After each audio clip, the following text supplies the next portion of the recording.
Good morning, Kimball. Tonight's Algebra 2 classes we're going to be studying properties of exponents today. Before we get started, I want to give a special shout out to the football team that finished an outstanding season this Saturday. So we want to wish all the best of luck in the future endeavors, whether it's the off-season or college. So we're looking at this formula, and we're just trying to do a little bit of a refresher on exponents. And so what I'm expecting you to do right here on your warm-up, and on your warm-ups you'll have either a table of 3s here or a table of 9s, depending on what the situation is. You need to go ahead and write this out in expanded form. Well, this is the base of 5, and the exponent is 5, so what that means is we're writing that out. Like so, 5, 5, 5,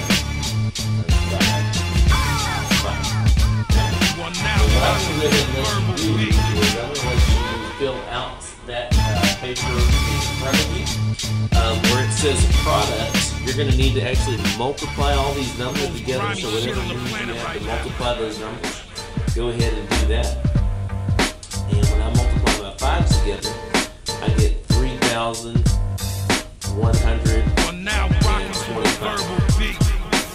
And on this second row, for me, it's going to be 5 times 5 times 5 times 5. Now, guys, you need to bear in mind that I don't have the same paper that you do, so make sure that you're doing this, not writing the 5s that I'm writing up here, but whatever number is that you are working with. And when I do 5 times 5 times 5 times 5, my product is 625.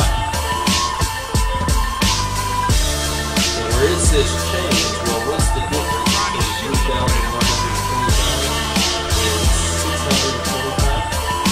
Well, as you can see, I multiplied by 1 extra 5 right here. So what that means is my change to get from this row right here down to this row for this first one, I divided by 5. The most grimy shit on the planet right now. Now what I would like you to do is if you would go ahead and fill out the rest of that table. Alright guys, so you should have went ahead and filled out your homework and got finished with that. And there's a couple of rows that I want you to pay attention to right here. Notice that when we say, you have your repeating powers of exponents. 5 to the third is 5 times 5 times 5. So whatever this exponent was, that's how many times you repeated the multiplication of that same number. Look at what happens when we have 5 to the first power. That meant that we only had 5. The biggie is when you pay attention to this zero property on the exponent. Look what happens when you move down to this row from 5 to the first power to 5 to the 0 power. You can see that on 5 to the 0 power, that number is 1. And I'm wondering if that power repeated itself as you look at the numbers that you have. And then the next thing is you continue this process of dividing by 5. So you can look and see what my numbers were here. Look at the pattern of how the fractions happen after you changed it to a negative exponent. You were still dividing by 5, so 5 to the negative 1 was equal to 1 over 5. 5 to the negative 2 was equal to 1 over 5 times 5. So now that exponent is now just moved to the bottom, because the pattern here was, as we move down this list of 5s, we are just dividing everything by 5. So go ahead and make sure that your formula now should match what we have right here. But when I say match, it should be it should match with the numbers that you're using. Not you shouldn't match my big one.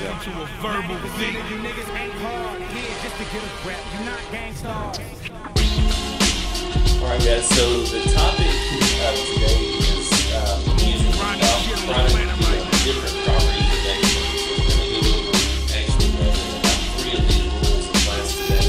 And the first rule that we're going is going to look at the product rule of exponents. And what that means is anytime you have two separate powers that have the same base, so notice I went generic here, m to the a times m to the b. If they have the same base and different exponents, you can take the shortcut, and the shortcut is you just add the exponents of the numbers where there's the same base, so you don't have to keep writing things out. And so I have a couple of examples right here, and the first way that I do it, I'm going to kind of write it out long, and then we're going to do it and use the shortcut, because we don't want to sit there and kill ourselves doing these kinds of problems when we don't have to. Okay? And in a problem set up like this, what you're going to want to do is make a note of everything that has the same base. We know the 3's are the same base. And we know the 2's have the same base.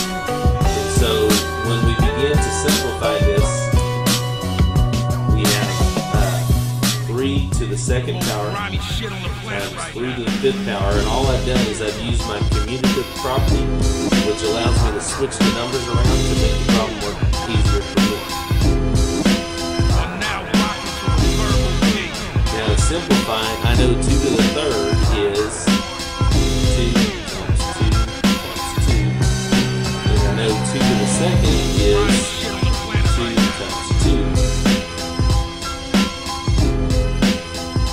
And when I look at these problems with the 3's over here, I know I've got 3 times 3 times 3 times 3 times 3 times 3 times 3. And so from here, I can just count up my 3's, right? 1, 2, 3, 4, 5, 6, 7, 3. So I've got 3 to the 7th power. And I've got 2 to the 5th power. Now that is the long way of doing it, but the reason I wanted to show you that, so that is our, basically our final answer right here. If all we wanted to do was to simplify the exponents. But there is a quicker way, because we can use the product rule, knowing that all I'm doing is adding up the number of exponents. Then I don't have to take myself through that. So when I look at this second problem down here, let me just rearrange it to where I have the same terms or the same bases next to one another.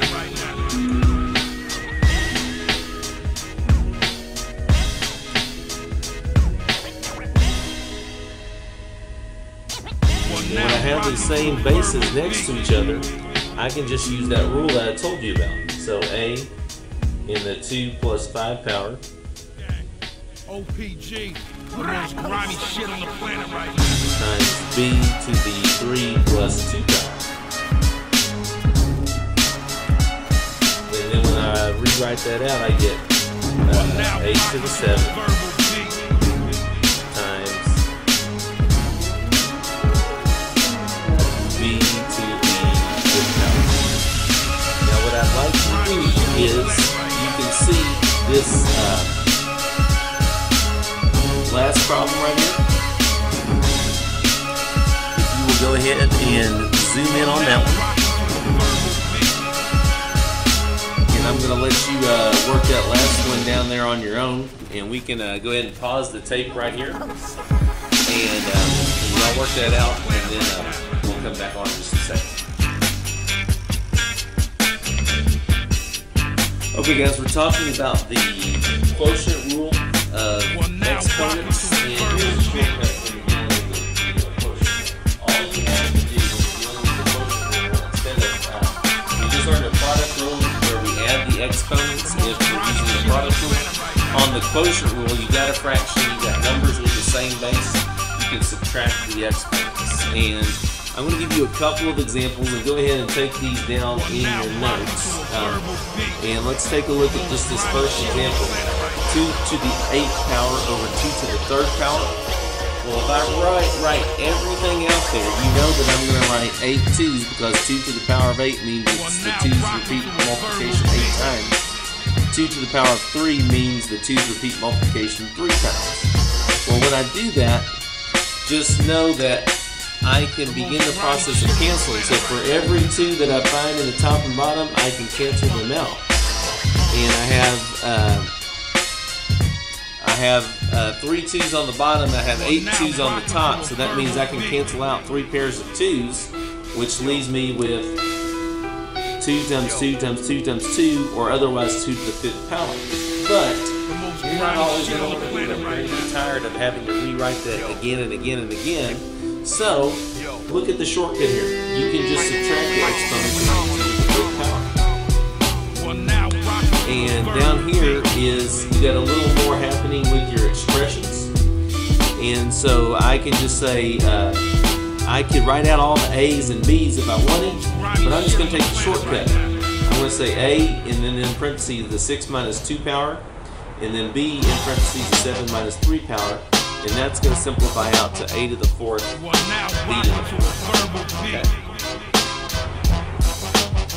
And that is the quotient rule. So if y'all want to go ahead and practice on the problem, the most grimy shit on the planet right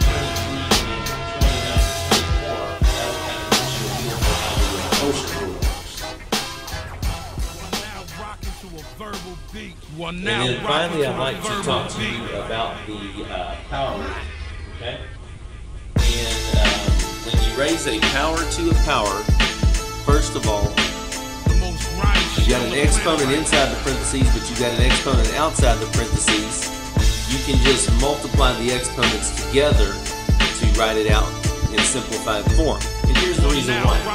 Say that I have 3 to the 2nd power in parentheses and I'm raising it to the power of 3. Well, if I have that as the case, I would have to repeat my multiplication 3 times. I'd have to write out 3 to the 2nd 3 times. So when I do that, you know that your product rule says you add your exponents, you get 3 to the 6th power. But as I start to raise the number of exponents up, if I say A to the 4th power, raised to the power of 7, you're not going to want to write out A to the 4th power 7 times, but you can use your multiplication property to simplify it quickly. A to the 4th power raised to the power of 7 is the same thing as saying A to the 4 times 7 power, and you get A to the 28th power. And so that's how you work